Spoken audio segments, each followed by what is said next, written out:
Yeah?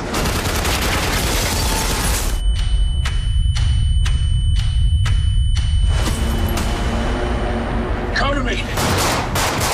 I remember saying that first film was the most intense action film I'd ever done.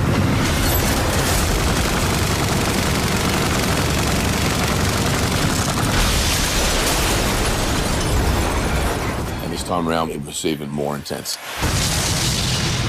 This movie was exhilarating, it was nerve-wracking, with huge amounts of action. It's been quite a journey.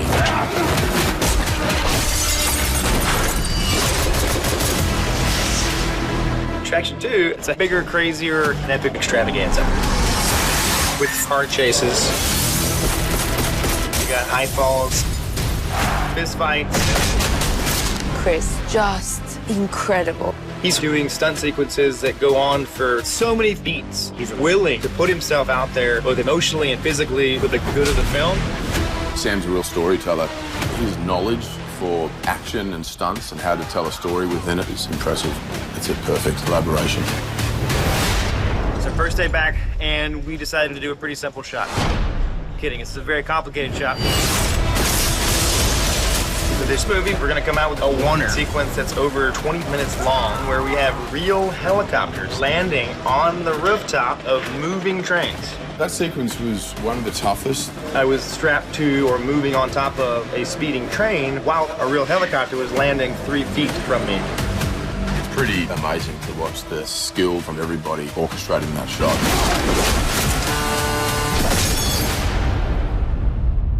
Get some rest before you watch this film. It's going to take it out of you.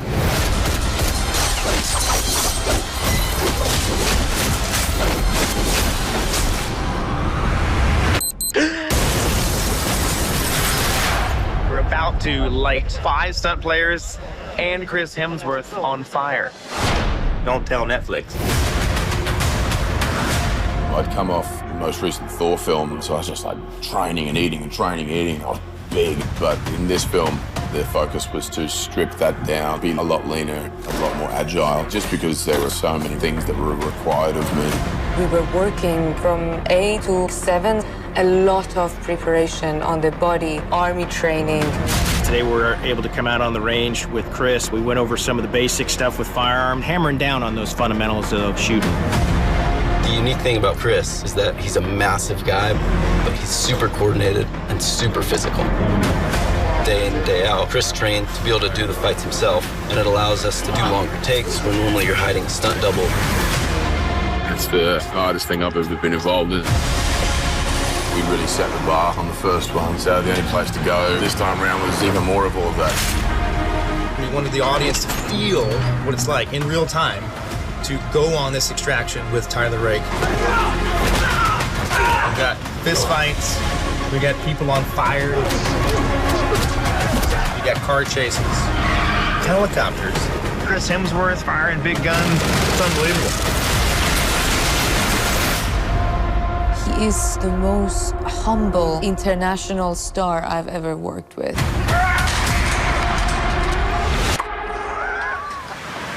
Stay with me! Chris has a unique combination of somebody who is literally a world-class athlete, who is also incredibly talented, well-crafted actor. I can't express enough how impressed, also thankful I am to be working with someone who is both collaborative and willing to put himself out there, both emotionally and physically. It was exhilarating, it was nerve-wracking, but man, it's a pretty wonderful collaboration.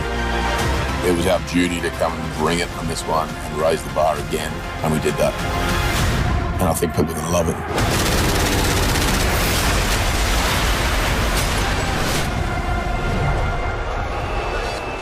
We kind of set the bar on the first movie for this style of action, so it didn't really feel like an extraction movie without a oneer in it, and figured what better place than this first big action sequence to show the extraction in real time like we did in the first film.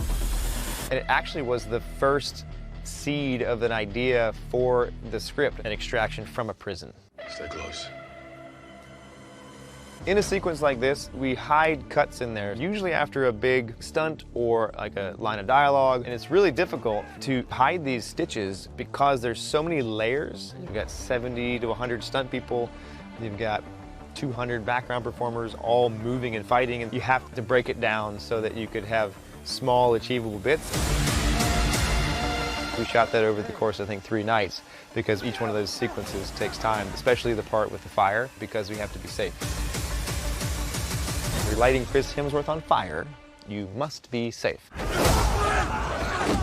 As a stunt performer, I think it informs the way I direct because of that innate sense for action, because I spent so much time with it. And so my background in stunts informs where I put cameras and why, and how I try to add character to these action sequences.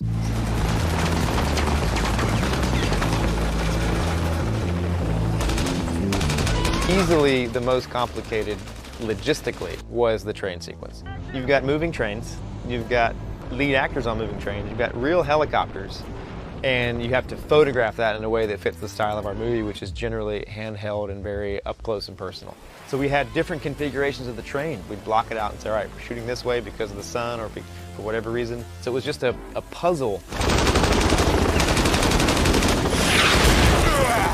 It's broken up into a number of different locations because we had exterior train work that we started with, and then when we would go inside the train, some of that stuff was on stage, which was months later. Landing the helicopter took us 5 times. The take that was actually in the movie, I believe, is take 3, because by the time we got to the end, the pilot was so good, he was landing it so perfectly that it looked fake. So we wanted to make sure there was movement so people would realize it was actually real.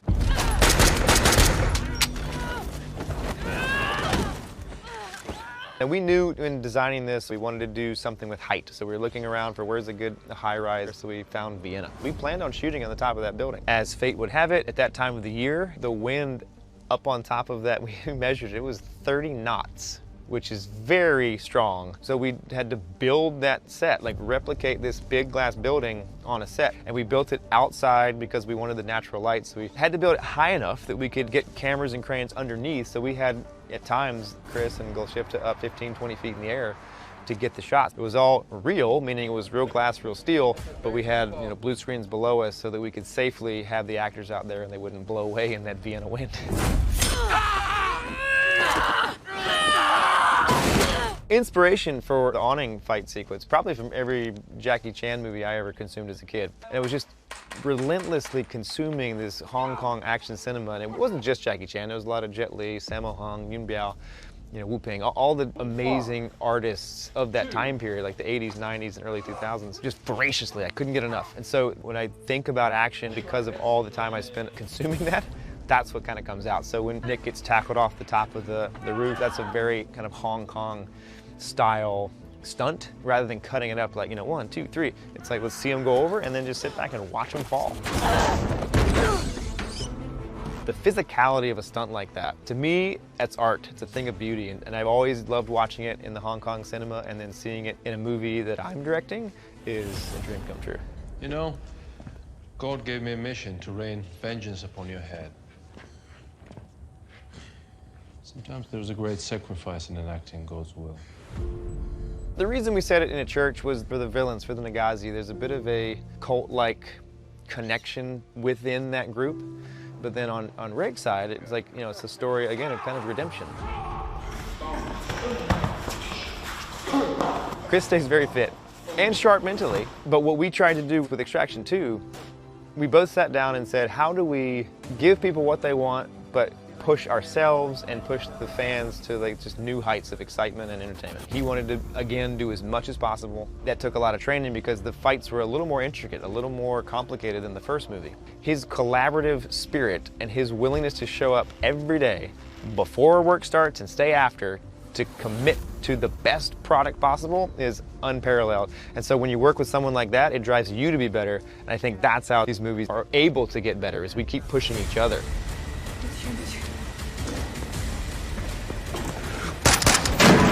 We began talking about the possibility of a sequel during the shooting of the first film. Originally the character was supposed to die, and that was going to be the end of his journey and his redemption tale. And we felt pretty strongly about that that's the way it should be. And then the studio called us and said, the footage is looking really exciting and fun, and we should give ourselves an opportunity to do a sequel if the audience wanted it. So we began the preparation for where this character could be taken and how the world could be expanded years ago when we were shooting the first film. And then the preparation became about how can we elevate the action even further, how can we surprise audiences even more, keep them on the edge of their seats, continue to do that, but also invest in the character emotionally on a deeper level. And so it became, the preparation was obviously the physicality to it, but a lot was about the narrative of the story and the emotional components being stronger and more specific and detailed. The irony is, when they did Extraction, they weren't thinking of doing any sequel or prequel or nothing. It was a one-stand movie. They weren't thinking of doing the second or third, so we weren't waiting for that. It was a surprise, and I think it's because of the great success of Extraction 1 that they thought maybe there is a second story or third story lying in there. It was incredible, especially because I knew that they're going to bring the character of Nick down on the ground from the headquarters and make them, Nick and Yaz, to fight with him on the field, which makes the dynamic more intense and more, we get to know even Tyler Rake better because we get to see him in the middle of all these people around him. So I would say it was incredible. Also knowing that what we're doing and who Sam is, I mean, he's a great, incredible professional in action field. Working with him, we learned so much, I think, after this kind of movie. Whatever movie you go on in an action world, you're like, I've done it, I know what it is, so I can easily represent myself as an action actor. So it was really, really exciting. I have this sort of, not quite love-hate, but appreciation for it, and also pure exhaustion when I do stunts like this. The stakes are so much higher, the risk is higher, but the reward is off the charts and unlike anything I've experienced before. And so my favorite, yet most challenging, would have been probably the prison yard sequence, where there's 300 or 400 different extras and background artists in the shot and stunt performers. Things are on fire, things are blowing up. It's all shot in a oneer, as opposed to traditionally when you'd shoot an action scene, you'd have 3 or 4 cameras on it. If there was a mistake made here, you could cut to a different angle. Whereas this, everything had to be perfectly aligned and everyone had to be in sync. If not, back to the beginning and start again. So it was exhausting. The repetition, the rehearsal time was so much more intense, but the elation and the sense of achievement once we'd completed a section, the communal collaboration and excitement was at an all-time high. The most thing I really think about is this fight on the train, because it was the fight. And also for the whole stunt team and the choreographers, they were really thinking about it, working on it for months. It was very important for them, and at the same time I wanted to do everything myself. I didn't want any stunt to do my work. So the trainings, I would say 2 months before the shooting, that those days of training that we knew then we were going to go to the next level of learning the fights, the choreography of the fights, the process of learning those fights with the stunt team. And the day of the shooting, where we went on weather cover and we didn't supposed to shoot that scene so early, we had still 3 more weeks to work on it, but then suddenly they brought it 3 weeks forward, and I needed to learn the fight in 2.5 days, and everyone was like, but you can do it. And I could see that they're all concerned about, is it really possible? And all the doubles, they were ready on set, but then we ended up finishing that scene with me and no doubles, and we did it, and it was the end of that day. I will never forget. It was like as if it was the end of the shooting. It was the very beginning of the movie, but it felt like wow, we achieved something. And I was proud, and I was thinking all the work we did for months, somehow it gave a fruit on that fight in the beginning, and it gave me also a lot of confidence for the rest of the movie because it was the first week or first 2 weeks of the shooting.